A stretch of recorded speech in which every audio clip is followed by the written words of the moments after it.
What's good, y'all? We're back here with another video, another reaction. What we got? Don't say shit. New York. Go ahead.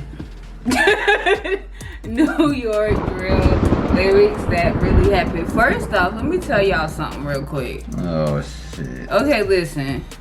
We cannot react to a whole bunch of songs and stuff like that. Okay, it's a lot of stuff that you can and can't do on YouTube that you have to do a certain way and all of that other stuff, copyrights, all of that stuff. So yeah, a lot of what y'all like do a reaction on this and that we love, you know, the recommendations for reactions, stuff like that. But if these people got their stuff copyrighted, it falls on us. So if we don't do your videos, it's not that we ignoring your comments and all that other stuff, it's just we can't do them. Yeah, we see him, but he just get copyrighted. Yeah, we see him like we'll like them or heart them and stuff like that. Everybody else is doing them, but see, that's them. So. Their channels in different stages, all of that stuff. It's a lot of calculations that go into that. So based off of where we are now, we can't do that. So I just want to point that out there. We got you though. We see all your reactions and I mean all your comments and stuff like that. We thank you for the recommendation. We still sort through them. Like, you know, if we can do them, we gonna put them up for you and stuff like that. But so don't think we ignoring anybody or anything like that. It's just we can't do them. Because I'm not ignoring you. Why do you get all like this? Let me tell you something. Because it's like doing the title of this video, I just had to let you know that sometimes you gotta get up and personal. Because after the video go, they'll still ask you why you can't, you know, this and that. So I try to outline everything, but I don't think y'all be listening. Hit us up on our Instagram, man. Like, I know y'all probably want to send the links.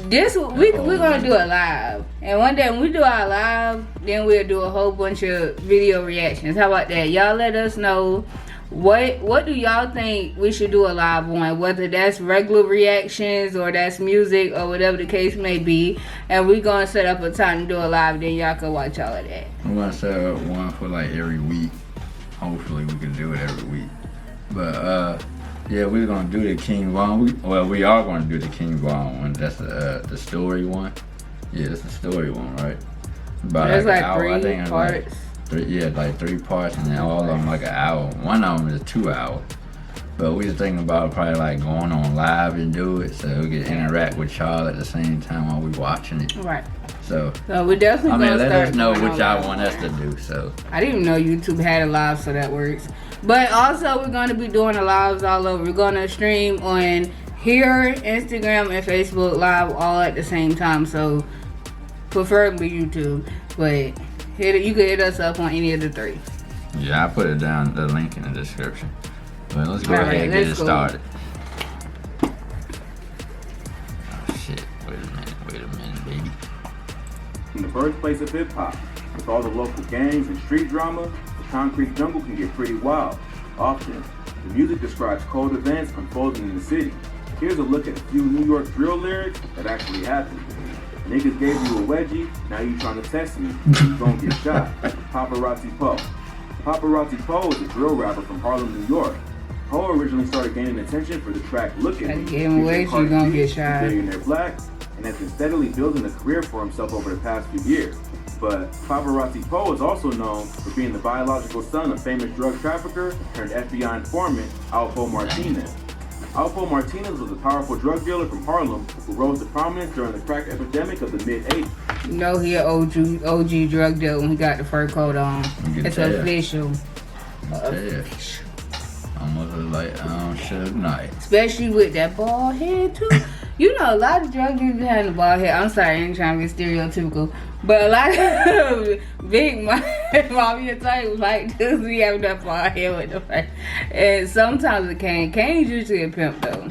He built a drug network. Somebody gonna get on here and be like, I got dreads and I'm dreads. I hope they don't tell them stuff like that. Please don't. Hey, that's them. I ain't got no parts. Along with 2 other famous street hustlers named Rich Porter and AZ Faison, that controlled the drug trade in New York at the time.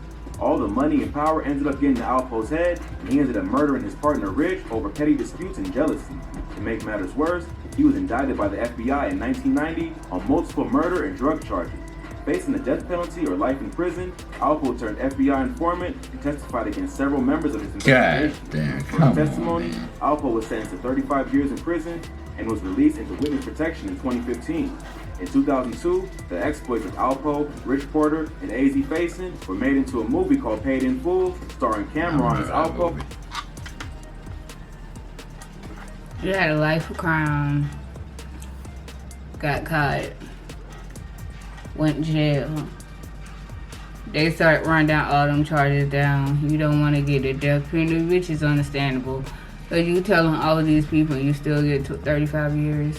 There wasn't no use. I guess you ain't. I guess you ain't Bad. told on like the head honchos. Maybe I don't really know how that works. But But you in jail the rest of your life because he's probably about 35 already. I know that's. But I don't know. Mekhi Phifer as Porter, and Wood Harris I just as want to make Faison. sure I had the math The right. events That's are a lot of dramatized, years and still. the characters' names are altered slightly, but the film was pretty closely based on the events that unfolded. The film was produced by Dame Dash and Jay-Z, along with Faison himself, and is considered a classic film in hip-hop that has been referenced countless times by artists in the genre. So Alpo is one of the most famous snitches in the history of New York, and unlike other Damn. city rats such as 6ix9ine, he was really about to life before deciding to flip. Paparazzi Po has confirmed in interviews that he is the biological son of Alpo. However, he doesn't have much of a relationship. Famous He snitches. claims that although he does not condone snitching, he's not going to badmouth his father because the situation had nothing to do with him. But needless to say, Paparazzi Po has had to fight extra hard to gain respect in New York for being associated with one of the most famous snitches in the city's history. This has led to numerous beefs with local. That must be hard to come up with, like a hard upbringing for everybody. Know your daddy was a big old snitch. Like I know that's people crazy. just messing with him just because like Yeah, it was something he ain't got no parts in. Yeah, for grew rappers, up, man. Oh, your including daddy an was a artist named snitch. Shaw Ek. Shaw Ek is a rapper from the Bronx who was known for tracks like Jiggy Man This, Jiggy Man That. He often refers to himself as Jiggy Man. However, he was given a slightly more embarrassing nickname after a video of him getting his ass whooped went viral. Oh, is that what you're talking about? Paparazzi Po did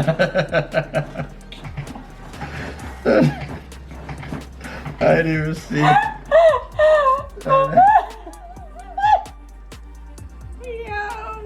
Oh, that's what he was They talking really about. gave a wedgie. I thought he was just saying that just to say that. But his ass really got a wedgie. Like, That's a hell of a fight. You get a wedgie in a fight. I know your nuts cut up between your nuts and shit cut. Like, the you know, fuck I mean, up. I know, like, Desperate Times called with Desperate Man. How you guess like a wedgie during a fight?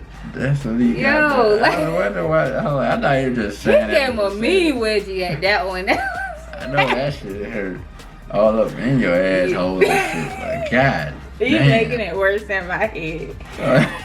He's making it worse. All right, okay, we back. Okay, it's the first one that we tweaking. This is Shaw X by rapping, nigga gave you a wedgie, now you trying to test me, and you gonna get shot. In this bar, Poe is referencing a video of the rapper getting a wedgie by his own man in the Highbridge neighborhood of the Bronx. The video is pretty embarrassing. God Jiggy Man rapper damn. is dragged around by his Rip own. his shit. Poe even includes the footage of the incident in his own music Just video for the dragging him song, down the which plays street. alongside him as he raps the bar. After Yeah, I the video see was it. released, Wow. X started getting called Wedgie Man instead of Jiggy Man, which definitely hurt his street cred.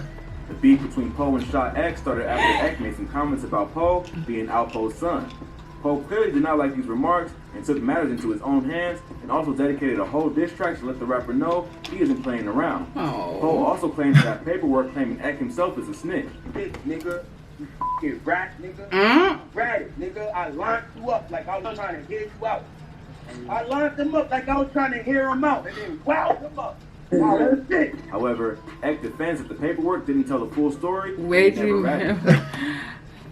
Get off my son, nigga. We did it. Wedgie man, this wedgie man. Everybody, this everyone that they lied on that lied on me. I never ratted me. Get them niggas up here. Niggas be sucking my nigga, that's cat. That's fake paperwork. That's never ratted. Drag now ratting. What the f? Y'all niggas is dumb. Shaw chose to embrace the embarrassing viral moment and has continued to release music and diss his ops.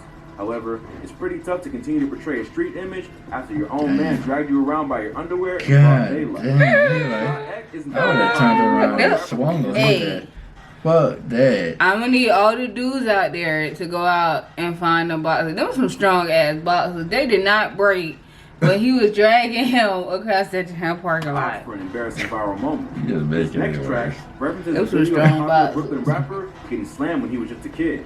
He later sought revenge on the dude who hit him, but that didn't stop his ops from trying to discredit him. Let's check it out. Pop Smoke shoulda got smoked. Who was he speaking to? He got slapped and went viral. Why y'all believe in dude? Coast to Ghost, MBK, Wu K, Part 2. Pop Smoke was a Brooklyn Who drill got legend slapped. who unfortunately passed away at only 20 years old in February 2020. Rest in peace. Leading up to his death, Pop was considered one of the leading voices in the Brooklyn drill movement after tracks like Welcome to the Party and Dior brought national attention to the genre. But before he was killed in a robbery gone wrong in Hollywood Hills, California, Pop Smoke was a well-known figure in New York and had his fair share of beef with other artists and thugs in the streets.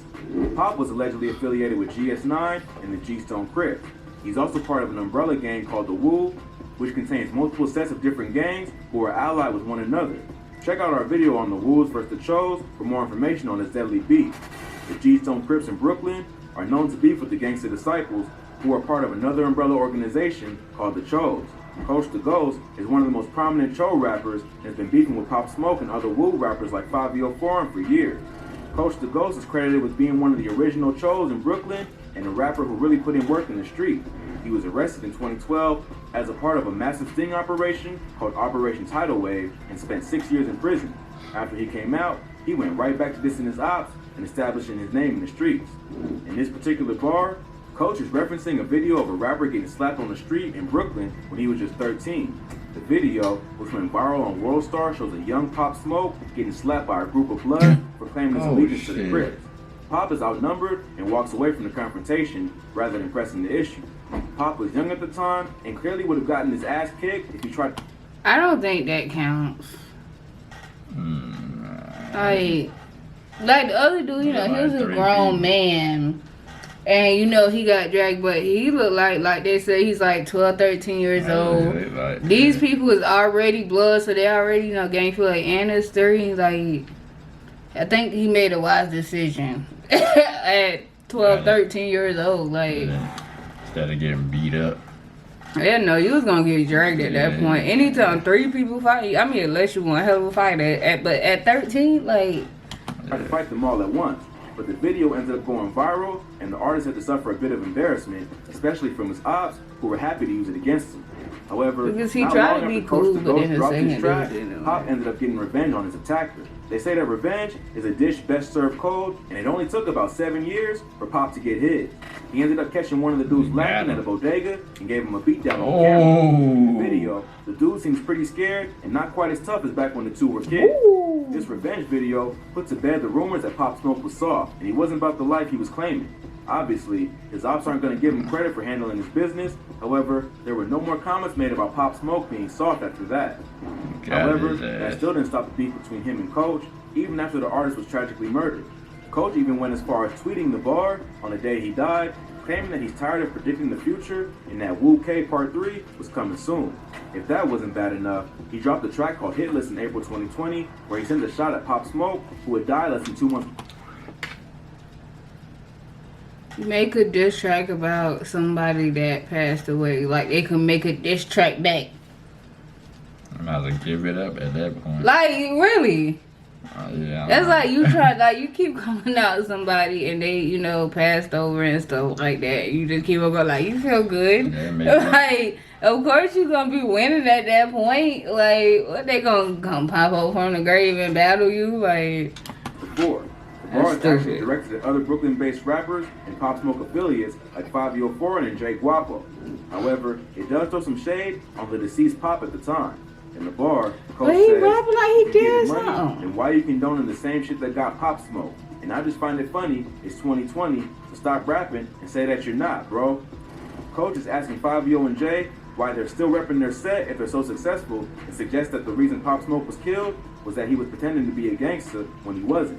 Many found the bar to be in poor taste. He was even 13. Pop was a former enemy.